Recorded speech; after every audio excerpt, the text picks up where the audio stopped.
এই জিপে উত্তর কোরিয়ার সামরিক বাহিনীর সেই কর্মী বসে আছে যে কিম জং উনের পলিসি থেকে বাঁচার জন্য গাড়িকে খুবই দ্রুত সীমান্ত পার করার চেষ্টা করছে। এই ব্যক্তি খুবই ভালো করে জানে যে হয় সে মারা যাবে, না হয় সে আহত হবে, কিন্তু তারপরেও সে কেন এত বড় পদক্ষেপ নিতে বাধ্য হলো এই বিষয়ে আপনাকে পরে বলা হবে। কিন্তু উত্তর কোরিয়াকে কেন বিশ্বের সবচেয়ে বড় জেল বলে বিবেচিত করা হয়, আর এখান থেকে জীবিত বের হওয়া কেনই বা একটি অসম্ভব বিষয়, চলুন জানি আজকের এই ভিডিওতে। উত্তর কোরিয়া থেকে অনুমতি ছাড়া বের হওয়া কিম জং উনের দৃষ্টিতে একটি খুবই বড় অপরাধ, যার শাস্তি কমসে কম যাবজ্জীবন সাজা আর সবচেয়ে বেশি হলে মৃত্যু।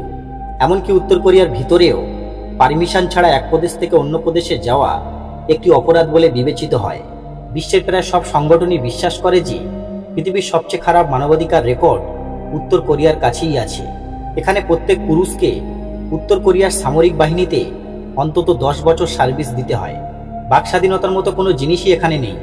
মিডিয়া সম্পূর্ণভাবে রাষ্ট্রের নিয়ন্ত্রণে চলে। এটি পৃথিবীর এমন একটি আজব দেশ যেখানে শাস্তি তাকেও দেওয়া হয় যার কোনো আত্মীয় অপরাধ করে।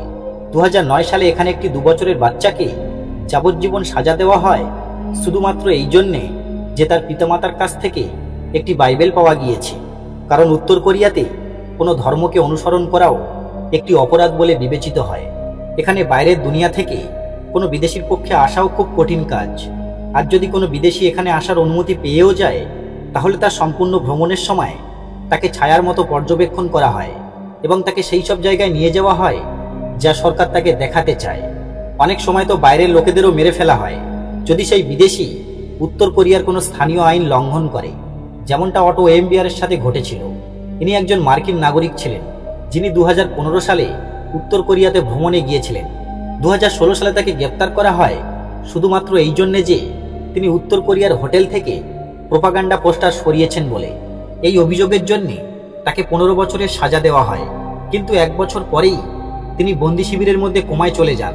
বাধ্য হয়ে উত্তর কোরিয়ার সরকার তাকে আমেরিকায় ফেরত পাঠিয়ে দেয়। আমেরিকায় পৌঁছানোর কিছুদিনের মধ্যেই তিনি উত্তর কোরিয়ার ক্ষতগুলিকে ভুলতে না পেরে মারা যান। উত্তর কোরিয়ায় তার সাথে কেমন আচরণ করা হয়েছিল তা আজ পর্যন্ত কেউ জানে না। এইসব কারণের জন্যেই এরকমটা মনে করা হয় যে উত্তর কোরিয়া একটি বিশাল বড় জেল, যেখানে লোক স্বাধীন থাকার পরেও দাসেদের মতো জীবনযাপন করে। আর এটাই সবচেয়ে বড় কারণ যার জন্য উত্তর কোরিয়ার মানুষ এখান থেকে সবসময় পালানোর চেষ্টা করে। কিন্তু এরকমটা করা কোনোভাবেই একটি সহজ কাজ নয়। আর এর সবচেয়ে বড় কারণ হলো উত্তর কোরিয়ার ভূগোল। উত্তর কোরিয়ার পশ্চিমে হলুদ সাগর তো পূর্বে সি অফ জাপান রয়েছে, যেখানে উত্তর কোরিয়ার নৌবাহিনী এত কড়া নজরদারি থাকে যে সেখানে কোনো রকমের অবৈধ বোটের কাছে আসাও সম্ভব নয়। দেশটির দক্ষিণে রয়েছে দক্ষিণ কোরিয়া, যে উত্তর কোরিয়ার সবচেয়ে বড় শত্রু। এই জন্য এই অঞ্চলের কাছাকাছি সাগরে খুবই কঠোর পাহারা দেওয়া হয়েছে। উত্তর কোরিয়া থেকে যারা পালায় তাদের কাছে দক্ষিণ কোরিয়ার চেয়ে ভালো অন্য কোনো বিকল্প নেই। এর কারণ এটা নয় যে দক্ষিণ কোরিয়া একটি স্বাধীন ও উন্নত দেশ, বরং এর কারণ হলো এটা যে দক্ষিণ কোরিয়া সমস্ত উত্তর কোরিয়ার মানুষকে নিজেরই দেশের নাগরিক বলে মনে করে। মানে কেউ যদি উত্তর কোরিয়ার সামরিক বাহিনীর কাছ থেকে পালিয়ে এই লাইনটি ক্রস করতে সক্ষম হয়, তাহলে তার জীবন এক মুহূর্তে পাল্টে যেতে পারে। কিন্তু এটা তখনই সম্ভব যখন সে জীবিত থেকে এটি করতে পারবে। কারণ উত্তর কোরিয়া তার বর্ডারের চারপাশে এত বিশাল সেনা মোতায়েন করেছে যে মানুষ তো দূরে থাক, কোনো পাখি পর্যন্ত সীমান্ত পার করার আগে 100 বার ভাববে। এই ভিডিওটি হচ্ছে 2017 সালের, যেখানে একটি উত্তর কোরিয়ান সৈন্য তার গাড়িটিকে দক্ষিণ কোরিয়ার দিকে খুবই দ্রুত গতির সাথে নিয়ে যাচ্ছিল। বর্ডার গার্ড জানতে পারার সাথে সাথে গাড়িটিকে তাড়া করে এবং গুলি চালানো আরম্ভ করে দেয়। লোকটি গাড়ি ছেড়ে দিয়ে সীমান্তের দিকে ছুটে যায়, কিন্তু উত্তর কোরিয়ান সৈন্যরা তাকে লক্ষ্য করে বেশ কয়েকটি গুলি চালায়। ভাগ্যক্রমে লোকটি দক্ষিণ কোরিয়ায় প্রবেশ তো করে, কিন্তু বডিতে অনেক গুলি খাওয়ার পর, যার পর সকালবেলায় দক্ষিণ কোরিয়ান সৈন্যরা এসে তাকে টানতে টানতে হেফাজতে নিয়ে নেয়। এরকম অনেক চেষ্টা উত্তর কোরিয়ার নাগরিকরা বহুবার করেছে, যাদের মধ্যে বেশিরভাগই পালানোর সময় মারা গিয়েছে। কিন্তু যারা দক্ষিণ কোরিয়ায় পালাতে সক্ষম হয়েছিল তারাও গুলি লাগার কারণে বেশি দিন বেঁচে থাকতে পারেনি। উত্তর কোরিয়া থেকে সরাসরি দক্ষিণ কোরিয়াতে পালানো মানে নিজের মৃত্যুকে ডেকে আনা। কারণ এই অংশের বর্ডারে উত্তর কোরিয়া প্রায় 7,50,000 সেনা মোতায়েন করে রেখেছে। এছাড়াও বর্ডারের কাছে কাঁটা তারের বেড়া এবং ল্যান্ডমাইন বিছিয়ে রাখা হয়। দক্ষিণ কোরিয়াতে যাওয়ার দ্বিতীয় এবং ঐতিহাসিক পদ্ধতি হলো এখানকার উত্তর দিকের বর্ডার থেকে পালানো। উত্তর কোরিয়ার উত্তরের সীমান্তে একটা বড় অংশ চীনের সাথে এবং সামান্য অংশ রাশিয়ার সাথে জুড়ে আছে। এই অংশ দিয়ে পালানো তুলনামূলক সহজ তো বটে, কিন্তু এটাও কম কঠিন কাজ নয়। যেহেতু উত্তর কোরিয়াতে চীন ও রাশিয়ার আক্রমণের কোনো ভয় নেই, তাই এই সীমান্তে সেনা মোতায়েন খুবই কম দেখা যায়। কিন্তু এই 1300 কিলোমিটারের সীমান্ত বিপজ্জনক পাহাড় আর জঙ্গলে পরিপূর্ণ।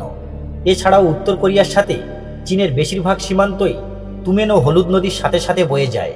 মানে যদি কোনো ডিফেক্টর চীনের সীমান্ত পর্যন্ত পৌঁছেও যায়, তাহলে তাকে নদী পার হওয়ার চ্যালেঞ্জ ফেস করতেই হবে।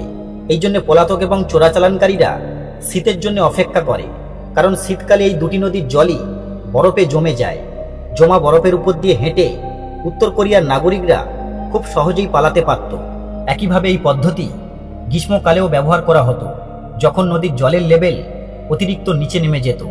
চীন কিংবা রাশিয়ায় পৌঁছানোর পর ডিফেক্টরদের বিপদ তখনও ঠিকভাবে কাটত না, কারণ চীন ও রাশিয়ার সাথে উত্তর কোরিয়ার সামরিক জোট আছে, যার অর্থ হলো যদি তারা কোনো উত্তর কোরিয়ান ডিফেক্টরকে ধরতে পারে, তাহলে তারা সেই ব্যক্তিকে উত্তর কোরিয়ার হেফাজতে দিয়ে দিত।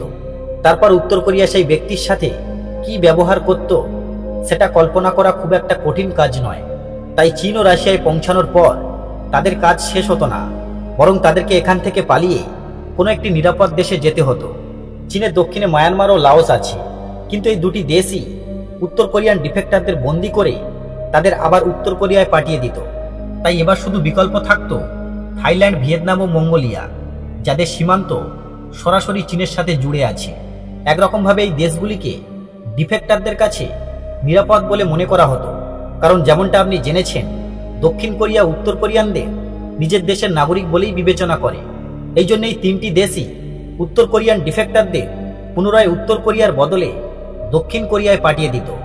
এই জন্য ডিফেক্টরদের পরিকল্পনা থাকতো যে প্রথমে চীন বা রাশিয়ায় প্রবেশ করে থাইল্যান্ড, ভিয়েতনাম বা মঙ্গোলিয়ায় পালানো, তারপর সেখানে স্বেচ্ছায় নিজেকে কর্তৃপক্ষের কাছে আত্মসমর্পণ করে সেখান থেকে জাহাজের মাধ্যমে দক্ষিণ কোরিয়ায় পালানো, যেখানে তারা নিজেদের নতুন জীবন শুরু করতে পারত। 1990 সাল থেকে এখনো পর্যন্ত মোট 34,000 উত্তর কোরিয়ান দক্ষিণ কোরিয়ায় পালিয়ে আসতে সক্ষম হয়েছে।